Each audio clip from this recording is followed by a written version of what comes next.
بہروز کریم کی آواز سنتے ہی میرے خوابیدہ حواس کو ایک جھٹکا سا لگا، مگر پھر میں ہوش کی ان شفاف سرحدوں کو پار کر گیا۔ میں آج تک یہ نہیں سمجھ پایا تھا کہ یہ سرحدیں کیوں بنائی جاتی ہیں۔ جاوید اختر نے ٹھیک ہی کہا تھا، سرحدیں انسانوں کے لیے ہوتی ہیں۔ سوچو تم نے اور میں نے کیا پایا انسان ہو کے۔ میں بھی ایک ایسا ہی بد نصیب انسان تھا۔ پنچھی، ندیاں یا پون کا جھونکا ہوتا تو نہ جانے کب کا اس شفاف دنیا سے پرواز کر چکا ہوتا، مگر میرے پر تو بندے تھے۔ جتنی بار مجھے ہوش آیا میں نے خود کو سفید پٹیوں میں بندھے ہوئے پایا۔ پھر نہ جانے کتنے دن بعد مجھے تھوڑی دیر کے لیے مکمل ہوش آیا تو میں ایک آرام دہ کمرے میں ایک نرم بستر پر پڑا ہوا تھا۔ ایک نرس میرے قریب بیٹھی مستعدی سے میری دوائیوں کا چارٹ بنا رہی تھی۔ میں نے گھبرا کر اس سے پوچھا، میں کہاں ہوں؟ نرس نے حیرت سے میری طرف دیکھا۔ تب مجھے خیال آیا کہ میں بے خیالی میں اردو میں بات کر رہا ہوں۔ میں نے دوبارہ انگریزی میں پوچھا تو وہ مسکرا کر بولی، فکر مت کرو، تم محفوظ ہاتھوں میں ہو اور تمہارے زخم دھیرے دھیرے بھر رہے ہیں، تم بس آرام کرو۔ نرس کمرے سے نکل گئی اور پھر جتنی دفعہ بھی مجھے ہوش آیا میں نے اسی نرس اور چند مخصوص چہروں کو اپنے ارد گرد منڈلاتے دیکھا جو پوری طرح میرا خیال رکھ رہے تھے۔ یہ زخم بھی کتنے بے وفا ہوتے ہیں، مسیحائی کا مرہم ملتے ہی کیسے اپنا مسکن ہمارا یہ جسم چھوڑ جاتے ہیں، وہی جسم جو ان زخموں کی خاطر جانے کیسے کیسے درد اور عذاب جھیلتا ہے، یہ اسی کو بھول جاتے ہیں۔ ان سے اچھے تو ان زخموں کے دیے ہوئے داغ ہوتے ہیں، عمر بھر ساتھ تو نبھاتے ہیں۔ کاش رشتے بھی داغ جیسے ہوا کرتے، زخم بن کر عارضی ساتھ نہ دیتے تو کتنا اچھا ہوتا۔ قریباً ہفتہ بھر بعد میں اٹھ کر بیٹھنے کے قابل ہو گیا۔ مجھے سب سے زیادہ فکر رفیق کی تھی، جانے وہ میری تلاش میں کہاں کہاں بھٹک رہا ہوگا، کہیں اس نے پریشان ہو کر میرے گھر والوں کو خبر نہ کر دی ہو۔ میری دیکھ بھال پر مامور طبی عملہ میرے کسی سوال کا جواب نہیں دیتا تھا، یا شاید انہیں واقعی کچھ پتہ ہی نہیں تھا۔ اور پھر 8ویں دن پہلی مرتبہ مجھے فیروز خان کا چہرہ نظر آیا۔ وہ میرے کمرے میں داخل ہوا تو میں اٹھ بیٹھا۔ یہ سب کیا ہے فیروز؟ میں کہاں ہوں؟ مجھے یہاں کون لایا ہے؟ مالک کہاں ہے؟ کوئی میری بات کا جواب کیوں نہیں دیتا؟ فیروز نے حسب معمول خاموشی سے میرے سارے تابڑ توڑ سوالات سنے اور پھر اطمینان کے ساتھ بولا، سب پتہ چل جائے گا۔ ویسے تم تو واقعی بڑے سخت جان نکلے، ورنہ میرا خیال تھا کہ تم جیسا کچا لڑکا ایک جھٹکے میں ہی ٹوٹ جائے گا، مگر زندگی میں پہلی مرتبہ میرا اندازہ غلط ثابت ہوا۔ میں نے حیرت سے فیروز کی طرف دیکھا۔ کیا مطلب؟ تو کیا تم لوگوں کو خبر تھی کہ مجھ پر کیا گزر رہی ہے اور مجھے اغوا کر کے کہاں رکھا گیا ہے؟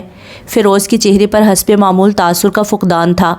اس نے جیب سے اپنی مخصوص برانڈ کی بیڑی نکالی اور ہونٹوں پر داب کر سلگائی۔ ہاں، نہ صرف جگہ کا پتہ تھا بلکہ تمہیں یہاں پر اٹھا کر لانے والے بھی ہمارے ہی آدمی تھے۔ میرے دماغ کا تو جیسے فیوز ہی اڑ گیا۔ میں نے چلا کر کہا، مگر کیوں؟ میرے ساتھ یہ سب کچھ کیوں کیا گیا؟ فیروز کا لہجہ اب بھی دھیما اور پرسکون تھا۔ تم ہی نے تو مالک سے کہا تھا کہ تمہیں بہت پیسہ کمانا ہے۔ یہ پیسہ کمانے کی پہلی کسوٹی تھی۔ تم کیا سمجھتے ہو کہ ہم اتنے ہی پاگل ہیں کہ ایک دن راہ چلتے تمہیں پسٹل تھما کر کروڑوں ریال کا مال لینے کے لیے ساحل پر بھیج دیں گے؟ تمہیں تو شاید ابھی تک گولی چلانا بھی نہیں آتی۔ پیسہ کمانے کے لیے صرف کلائی کی نہیں، کلیجے کی بھی ضرورت ہوتی ہے۔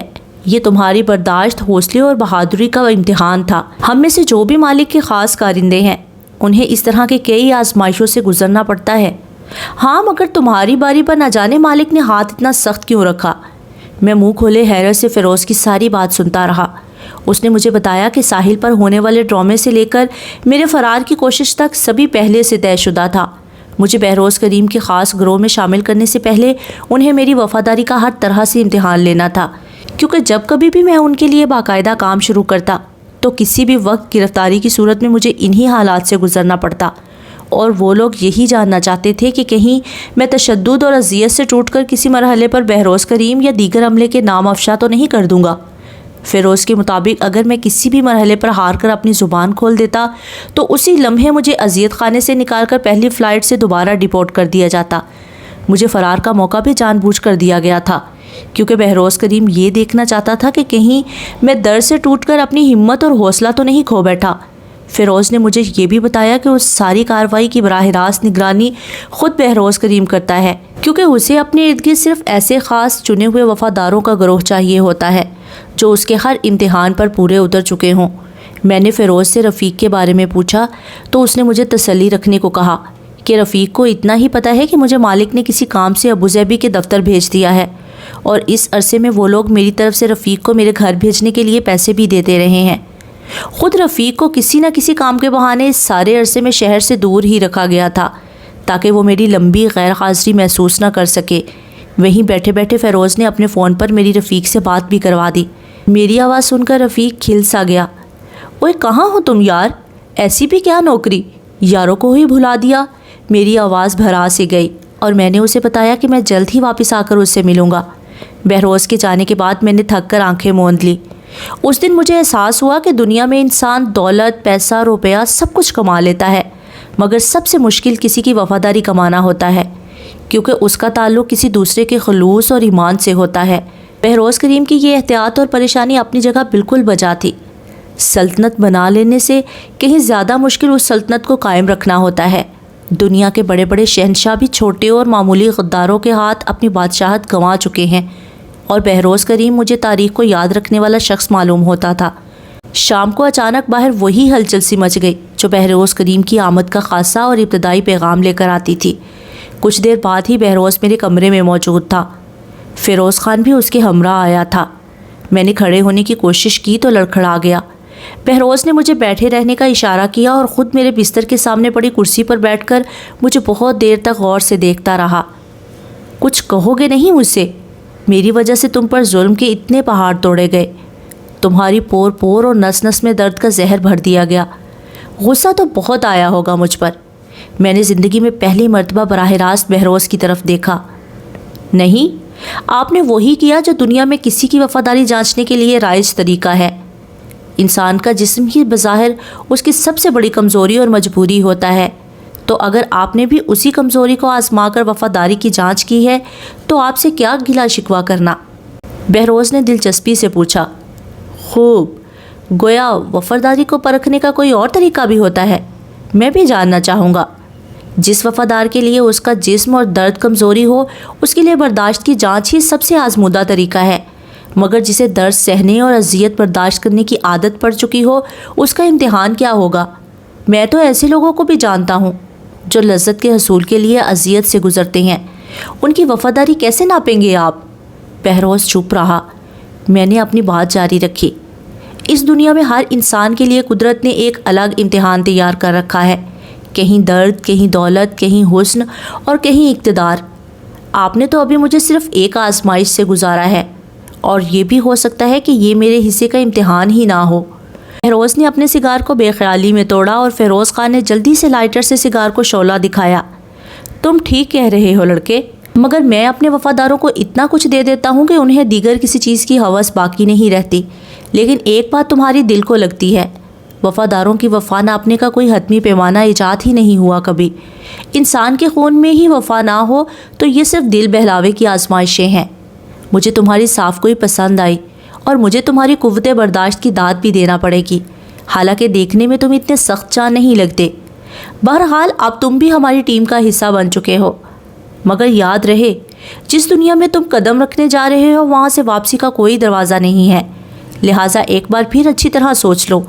میں کبھی خود کسی کو یہ پیشکش نہیں کرتا، مگر تم اگر چاہو تو میں آج بھی تمہیں بہت کچھ دے کر واپس تمہارے ملک رخصت کر سکتا ہوں، مگر ایک بار جب تم ہمارے راز اور ٹھکانوں سے واقف ہو گئے تو پھر کبھی تمہاری واپسی ممکن نہیں ہوگی۔ چاہو تو میں تمہیں سوچنے کے لیے 2 دن مزید دے سکتا ہوں۔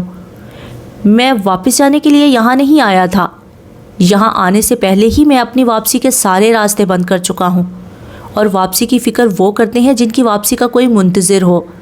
میرا کوئی آگے ہے نہ پیچھے، آپ حکم کریں مجھے کرنا کیا ہوگا۔ بہروز نے اطمینان سے میری ساری بات سنی اور پھر میرا کاندھا تھپ تھپاتے ہوئے اٹھ کھڑا ہوا۔ پہلے تو مکمل صحت یاب ہو جاؤ، پھر بہت کام پڑے ہیں تمہارے کرنے کے، اور ہاں، کچھ دن بعد تمہارے دوست کو یہاں سے کسی بہتر جگہ ٹرانسفر کر دیا جائے گا، کیونکہ یہاں سے واپسی کے بعد تم اس کے ساتھ نہیں رہو گے۔ بہروز کریم کمرے سے باہر نکل گیا۔ فیروز خان کچھ حیرت زدہ سا تھا۔ وہ ایک لمحے کے لیے میرے پاس رکا۔ تم واقعی بہت خوش قسمت ہو لڑکے، مالک کو میں نے آج تک اپنی باتیں کسی سے کرتے نہیں دیکھا۔ جلدی تندرست ہو کر باہر آنا، تمہارے ساتھ مل کر کام کرنے کا مزہ آئے گا۔ فیروز چلا گیا اور اس کے ٹھیک 1 ہفتے بعد جب میں رفیق کے فلیٹ پر پہنچا تو وہ اپنا سامان باندھ رہا تھا۔ مجھے دیکھ کر وہ مجھ سے لپٹ گیا۔ اچھا ہوا کہ تم آ گئے، مجھے مالک نے انچارج بنا کر ابوظہبی والی فیکٹری میں ٹرانسفر کر دیا ہے، پر تم فکر نہ کرنا، میں نے مالک سے التجا کی ہے کہ وہ تمہیں بھی جلد ترقی دے کر میرے پاس بھجوا دے، تب تک تم یہی میرے فلیٹ میں رہو گے۔ میں خاموش رہا۔ اب میں اسے کیا بتاتا کہ ہمارے راستے جدا ہو چکے ہیں۔ میں رفیق کو رخصت کرنے کے لیے ایئرپورٹ تک اس کے ساتھ آیا اور جہاز فضا میں بلند ہونے تک باہر لاؤنج میں کھڑا رہا۔ ہماری زندگی میں کچھ لوگ ایسے بھی آتے ہیں جن کی موجودگی سے کہیں زیادہ ہمیں ان کی غیر حاضری محسوس ہوتی ہے۔ رفیق کے جانے کے بعد میں نے اسے زیادہ اپنے قریب پایا۔ ہم انسان اتنے کوتاہ نظر کیوں ہوتے ہیں؟ اپنے قریب کی چیزیں، رشتے، ناطے اور لوگ ہمیں کیوں نظر نہیں آتے، جبکہ اپنے جذبوں اور رشتوں کی تلاش میں ہم 7 سمندر پار تک ساری دنیا چھان لیتے ہیں۔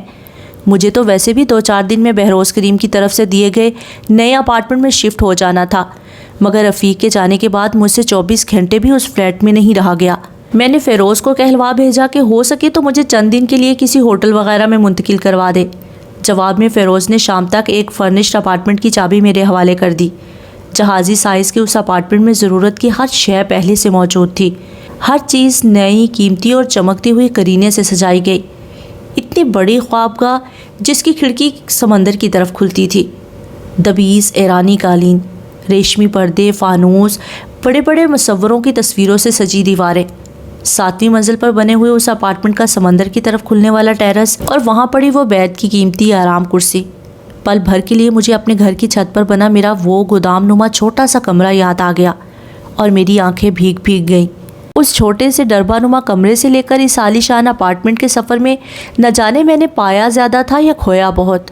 مجھے ابھی تک یہ نہیں بتایا گیا تھا کہ مجھے کام کیا کرنا ہوگا، مگر ایک بات تو بہت حد تک واضح ہو چکی تھی کہ بہروز کریم کے کچھ ایسے خفیہ دھندے بھی ہیں جو قانون کی نظر سے چھپ کر جاری تھے۔ فیروز سے مجھے اتنا ضرور پتہ چل گیا تھا کہ وہ لوگ در پردہ سونے کی اسمگلنگ کا کام کرتے تھے۔ یہ دولت کمانا بھی تو ایک خبت ہے، شاید دنیا کا سب سے بڑا خبت اور جنون، ورنہ بہروز کریم کو بھلا مزید روپیہ کمانے کی کیا ضرورت تھی؟ یا شاید یہ بھی ایک نشہ ہے۔ کچھ لوگ خرچ کر کے اس نشے کا سرور محسوس کرتے ہیں اور کچھ جمع کر کے۔ اس روز مجھے ایک اور ادراک بھی ہوا کہ دولت مند کی دولت جتنی بڑھتی جاتی ہے وہ اتنا ہی اپنے اندر خود کو غیر محسوس تصور کرنے لگتا ہے، اور ٹھیک اس کے برعکس فقیر کا فقر اور فاقہ جتنا زیادہ بڑھتا ہے وہ اتنا ہی بہادر اور لاپرواہ ہوتا جاتا ہے۔ میں بھی جب تک فقیر تھا مجھے اپنی جھلنگا چارپائی پر جھولتے جھولتے نیند آ جاتی تھی، اور آج جب میرے پاس دبئی کے سب سے پوش علاقے میں مہنگا ترین اپارٹمنٹ موجود تھا تو میں اپنی خوابگاہ کی نرم سحری پر ساری رات بے چینی سے کروٹیں بدلتا رہا۔ اگلی صبح سویرے ہی فیروز خان کا پیغام آ گیا کہ بہروز کریم کچھ دن کے لیے شہر سے باہر جا رہا ہے، اور جانے سے پہلے اس نے ہم سب کو کسی خاص میٹنگ کے لیے اپنے ساحل والے بنگلے پر بلایا ہے۔ سپہر کو ڈرائیور گاڑی لے آیا اور مجھے اور 2-4 مزید ارکان کو لیے وہ بہروز کریم کی شاہانہ رہائش گاہ پر پہنچ گیا۔ میں نے اس سے پہلے یہ جگہ نہیں دیکھی تھی۔ میرا اندازہ درست تھا، بہروز کو صرف کمانا نہیں خرچ کرنا بھی آتا تھا، اور اس نے اپنی اس رہائش گاہ پر جیب بھر کر خرچ کیا تھا۔ کہتے ہیں انسان کا خط اور اس کی رہائش کا سلیقہ اس کے اندر کے آدمی کی نزاکت یا کرختگی کو بیان کرتے ہیں۔ بہروز کریم کا یہ عالیشان محل اسی مثال کی غمازی کر رہا تھا۔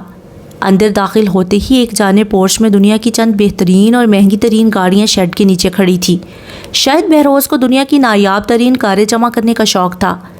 دائیں جانب چھوٹی سی پانی کی ایک نہر تھی جس سے پرے سبزے پر ایک وسیع و عریض گولف کورس بنایا گیا تھا۔ خاص کے اونچے نیچے ٹیلوں کی پشت پر جہاں وہ پتھر اور درختوں کے جھنڈ ختم ہوتے تھے وہاں ٹینس کورٹ بھی تھا، مگر گاڑی ہم سب کو لیے ان سب عجوبوں کو پار کرتی شیشے اور لکڑی کی ایک خوبصورت عمارت کی طرف بڑھتی گئی جو شاید بہروز کے بنگلے کی انیکسی تھی، کیونکہ اصل گھر جو کسی برطانوی دور کے قلعے سے متشابہ تھا، اس کی سرخ اور بھوری اینٹوں سے بنی عمارت تو ان سب سے پرے دکھائی دے رہی تھی۔ ہم سب انیکسی میں داخل ہوئے تو بہروز اور فیروز خان پہلے سے وہاں موجود تھے۔ بہروز نے مجھ سمیت سب کا حال پوچھا اور پھر ہمیں بتایا کہ اسے اچانک ایک ضروری کام سے چند دن کے لیے لندن جانا پڑ رہا ہے اور اس کی واپسی ہفتہ بھر میں متوقع ہے۔ پھر اس نے فیروز کو اس عرصے میں سبھی ارکان کی ڈیوٹی کے بارے میں تفصیل بتانے کی ہدایت کی۔ فیروز نے سبھی کو مختلف ادھورے کام اور وہ سودے بتائے جو اس عرصے میں انہیں پایا تکمیل کو پہنچانے تھے، مگر میرے لیے اس تفصیل میں کوئی فرض شامل نہیں تھا۔ باقی سب رکن ایک ایک کر کے وہاں سے رخصت ہوتے گئے اور پھر آخر میں صرف میں ہی وہاں کھڑا رہ گیا۔ بہروز کریم نے مسکرا کر فیروز سے پوچھا، کیوں فیروز خان، پریزاد سے تمہاری بہت دوستی ہو گئی ہے کیا؟ اسے کوئی کام نہیں دیا تم نے؟ فیروز نے حسب معمول سپاٹ چہرے کے ساتھ جواب دیا، یہ ابھی نیا ہے مالک، اور اس نے کوئی پرانا سودا بھی نہیں چکانا، آپ خود ہی اس کے لیے کوئی کام بتا دیں۔ بہروز کریم نے اپنا مخصوص سگار نکالا اور فیروز نے لائٹر سے اسے سلگایا۔ ہاں، اس کے لیے میرے پاس ایک خاص کام ہے۔ تم جانتے ہو پریزاد، تم میرے گروپ کے سب سے نئے رکن ہو، اس لیے میرے کاروباری حریفوں اور میرے دشمنوں کی اب تک تم پر نظر بھی نہیں پڑی ہے۔ تمہاری اسی خصوصیت کو میں اس ایک ہفتے میں بروئے کار لانا چاہتا ہوں۔ میں نے سر جھکا کر کہا، میں آپ کے حکم کا منتظر ہوں۔ بہروز نے مجھے بتایا کہ اس نے یہ محل اپنی چوتھی بیوی کے لیے تعمیر کروایا ہے، جو اس کی سب سے زیادہ لاڈلی بھی ہے۔ اس کی باقی 2 بیگمات یہیں دبئی میں اور ایک بیوی اور چھوٹا بیٹا لندن میں رہتے تھے۔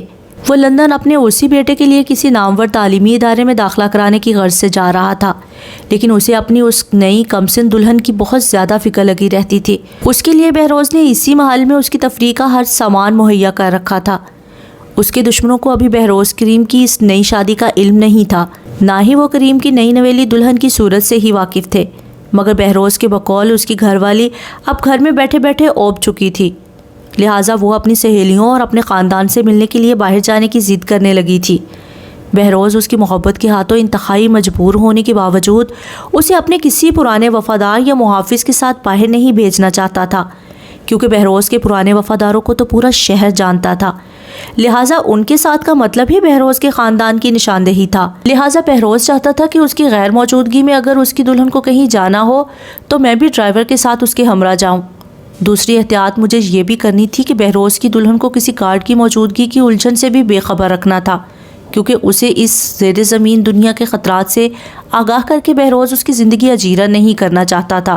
ہاں، البتہ جس گاڑی میں ڈرائیور اور بہروز کی وہ لاڈلی گھر سے نکلے گی، اس کے تعاقب میں بہروز کے خاص وفادار محافظوں کی ایک ٹیم غیر محسوس طور پر ہمارے پیچھے ہی رہے گی۔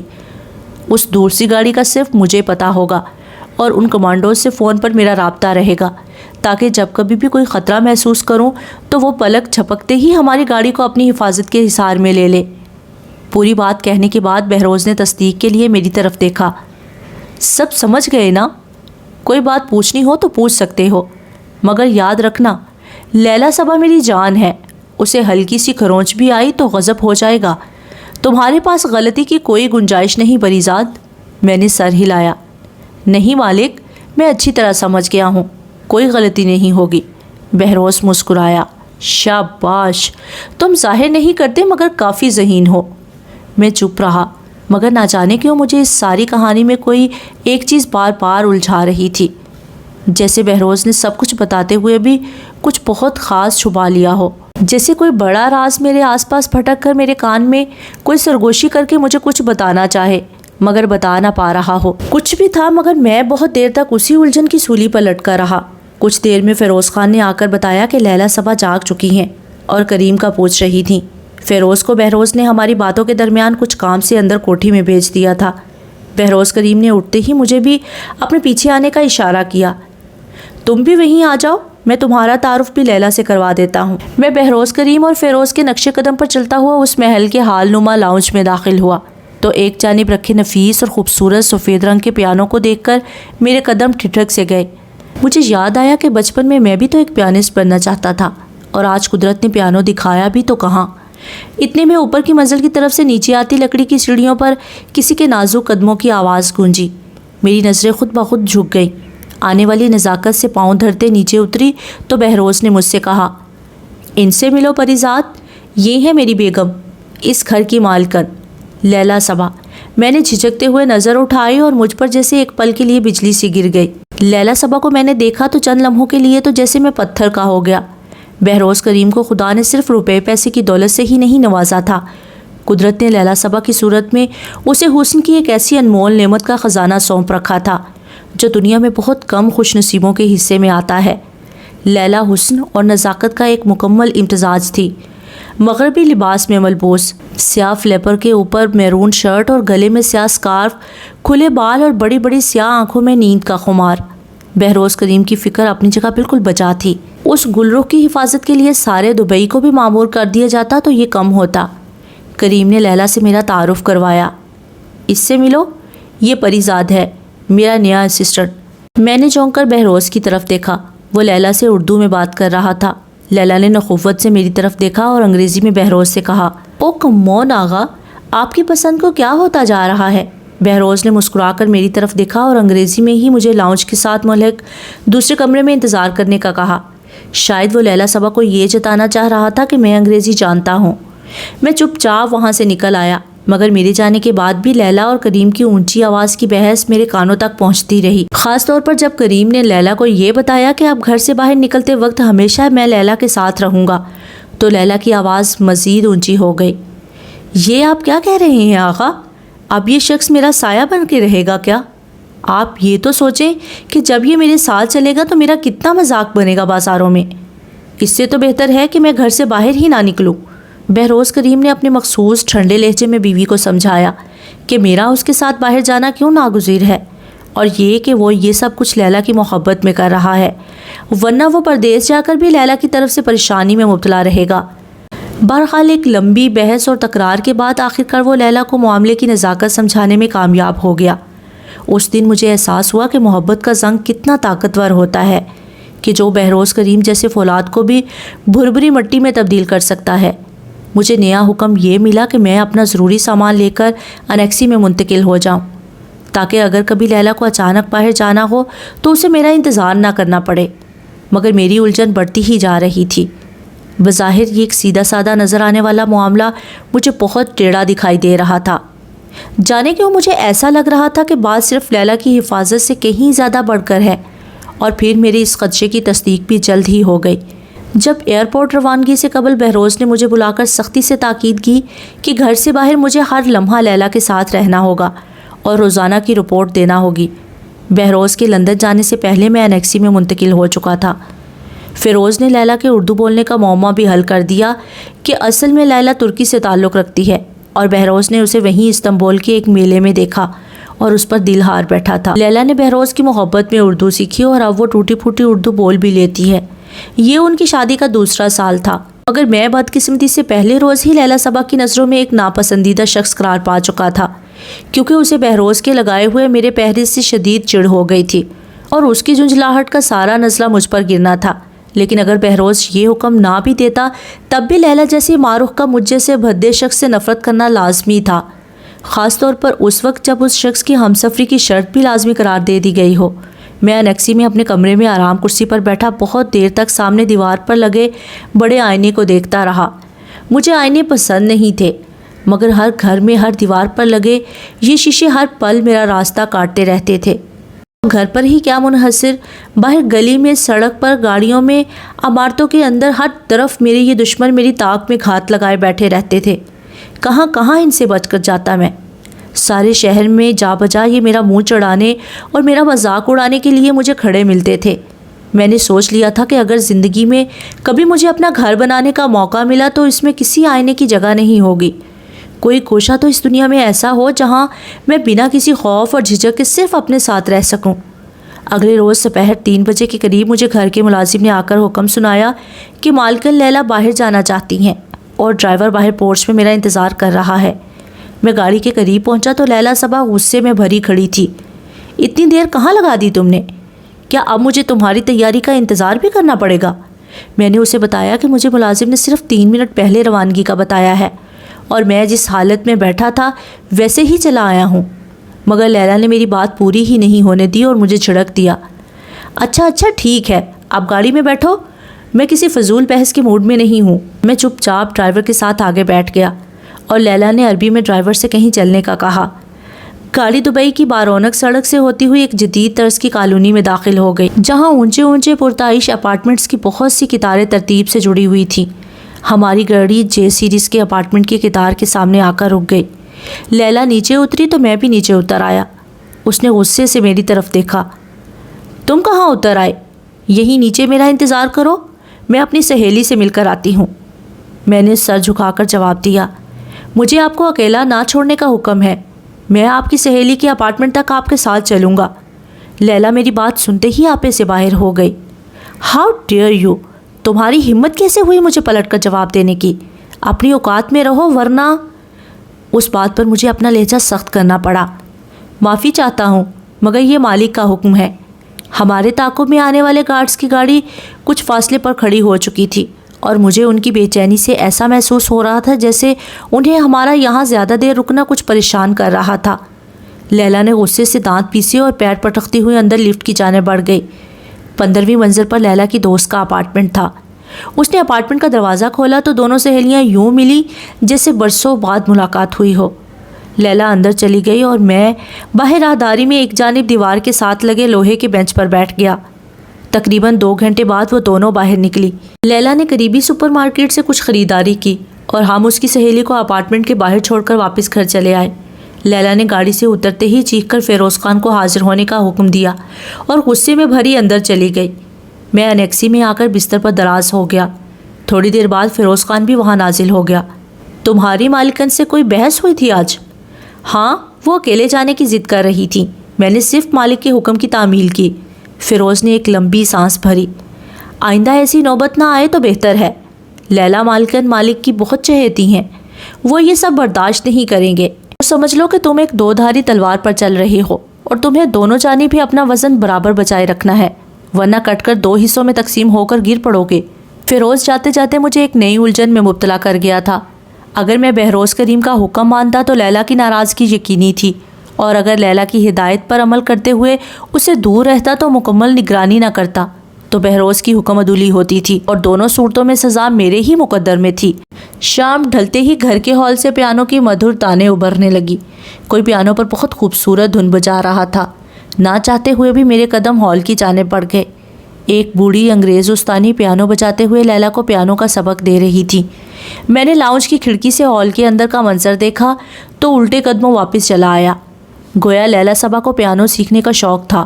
چلو ایک بات تو ثابت ہوئی کہ کم از کم خوبصورت اور بدصورت لوگوں کے اندر دل ایک سا ہی ہوتا ہے، ورنہ میں تو آج تک یہی سمجھتا رہا کہ بدصورت لوگوں کا دل شاید کچھ کم دھڑکتا ہوگا۔ اگلے روز لیلا صبح سویرے ہی کہیں جانے کے لیے تیار کھڑی تھی۔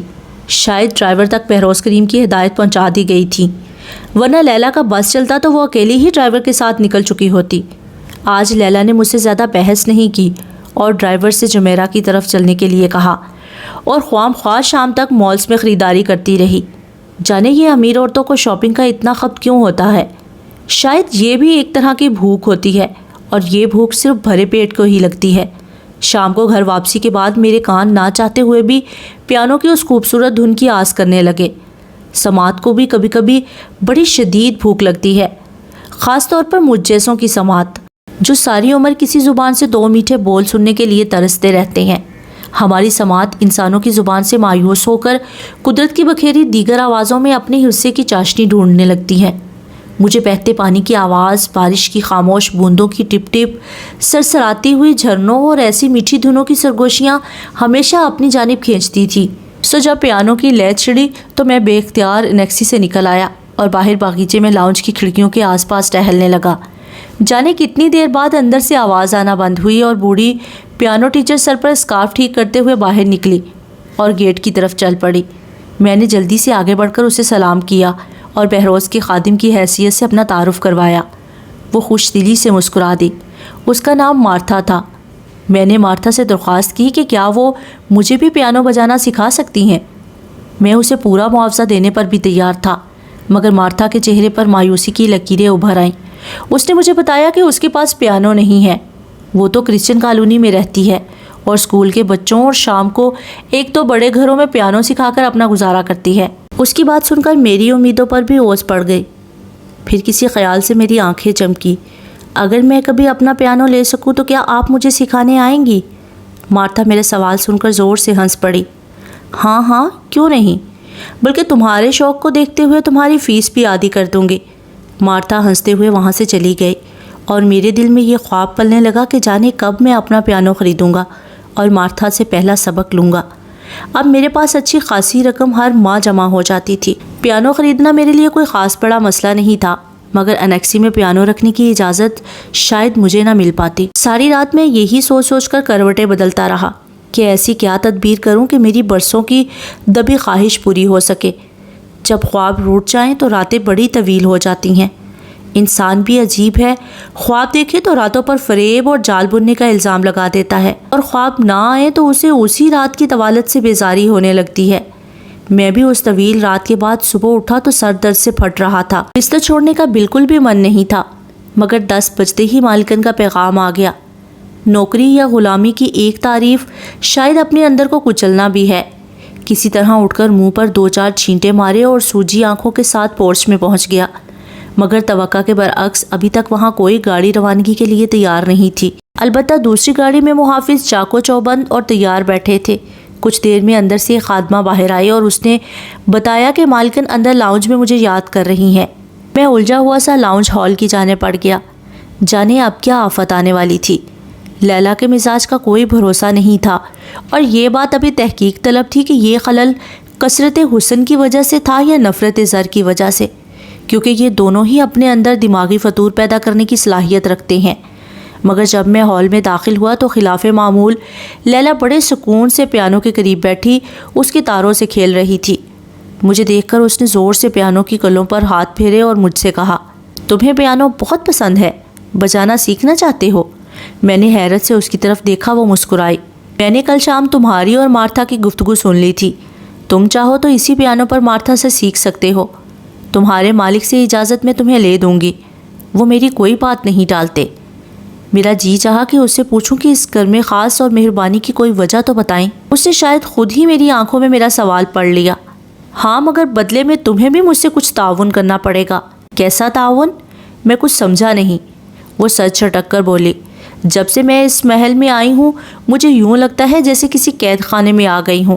بہروز مجھ سے بہت محبت کرتے ہیں، بہت خیال رکھتے ہیں میرا، مگر میرے لیے ان کا یہ خوف اور احتیاط کی انتہا کبھی کبھی میرا دم گھوٹنے لگتی ہے، جس سے سانس بند ہونے لگتا ہے میرا۔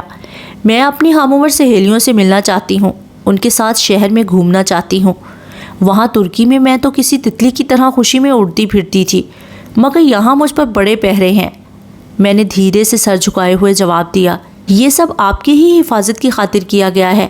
مالک کے بہت دشمن ہیں جو ہر پل انہیں نقصان پہنچانے کی طاق میں لگے رہتے ہیں۔ لیلا نے اداسی سے ایک سرد آہ بھری۔ جانتی ہوں میں، لیکن کیا تم نہیں سمجھتے کہ اس طرح پہروں میں نکلنے سے میں آغا کے دشمنوں کی نظر میں زیادہ نمایاں ہو جاؤں گی؟ اگر میں اسکارف اور نقاب کے ساتھ سارا دن بھی شہر میں گھومتی پھروں تو مجھے کوئی نہیں پہچان سکے گا۔ میں نے بے بسی سے اس ضدی لڑکی کی طرف دیکھا۔ آپ مجھ سے کیا چاہتی ہیں؟ لیلا نے غور سے میری طرف دیکھا۔ میری نظر خود بخود جھک گئی۔ میں صرف اتنا چاہتی ہوں کہ تم یوں دمچلا بن کر میرے ساتھ نہ پھرا کرو۔ میری سہیلیاں کتنا مذاق اڑاتی ہیں میرا، میں تمہیں بتا نہیں سکتی۔ میری نظر بے اختیار اٹھ گئی۔ لیلا نے جلدی سے بات جوڑی، میری بات کا غلط مطلب مت لینا، میں تمہارا مذاق نہیں اڑا رہی، مگر جب ہم ساتھ چلتے ہیں تو مذاق بن ہی جاتا ہے۔ میں صرف اتنا چاہتی ہوں کہ تم دکھاوے کے لیے میرے ساتھ گھر سے نکلا ضرور کرو، مگر کسی مال یا شاپنگ پلازا میں اسکارف اور نقاب پہن کر اپنا حلیہ بدل لیا کروں گی۔ تم وہیں کسی کیفے میں بیٹھ کر میرا انتظار کیا کرنا، میں اپنی سہیلیوں کے ساتھ گھوم پھر کر دوبارہ واپس آ جایا کروں گی، اور ہم دونوں ایسے ہی معمول کے طور پر باہر نکل کر گھر آ جایا کریں گے جیسے تم ہمہ وقت میرے ساتھ ہی تھے۔ آغا بہروز کو بھی اطمینان رہے گا کہ میری نگرانی کے لیے تم ساتھ تھے، تمہارا بھرم بھی سب پر قائم رہے گا، اور میں بھی کچھ گھنٹوں کے لیے اس ساری زنجیروں سے آزاد ہو کر اپنی زندگی جی لیا کروں گی۔ بولو، میرا ساتھ دو گے پریزاد؟ اپنا نام لیلا صبا کی زبان سے سن کر میں زور سے چونکا۔ اس نے آج تک کبھی مجھے یوں براہ راست نام لے کر مخاطب نہیں کیا تھا۔ کچھ لہجے، کچھ بولیاں، کچھ تلفظ اور کچھ لبوں کی ایک جنبش سے ہی عام سے حرف، لفظ اور نام کتنے معتبر ہو جاتے ہیں۔ میرا دل بھی کتنا پاگل تھا، پل بھر میں ہی یہ بھول گیا کہ کل تک یہی عورت مجھے کس نفرت اور حقارت سے پکارتی تھی، مگر میں ابھی تک اس لہجہ بدلنے والے فن اور ہنر سے واقف نہیں تھا، لہٰذا میرا جواب بھی سیدھا سا تھا۔ شاید مالک میرا یوں لاؤنج میں بیٹھ کر پیانو سیکھنا پسند نہ کرے، میری حدود اس لاؤنج سے باہر تک ہیں۔ لیلا نے اس مسئلے کا حال بھی چٹکیوں میں نکال لیا۔ کوئی بات نہیں، تم اپنی انیکسی میں پیانو رکھوا سکتے ہو، اس کا انتظام بھی ہو جائے گا۔ میں آج ہی تمہارے لیے ایک نیا پیانو بک کروا دیتی ہوں۔ ویسے بھی بہت عرصے سے انیکسی کی نئی تزئین اور آرائش کا سوچ رہی تھی، اسی بہانے یہ کام بھی ہو جائے گا۔ جواب میں کہنے کے لیے میرے پاس اب کچھ نہیں بچا تھا۔ اگلے 2 دن کے اندر انیکسی کو الٹ پلٹ کر رکھ دیا گیا۔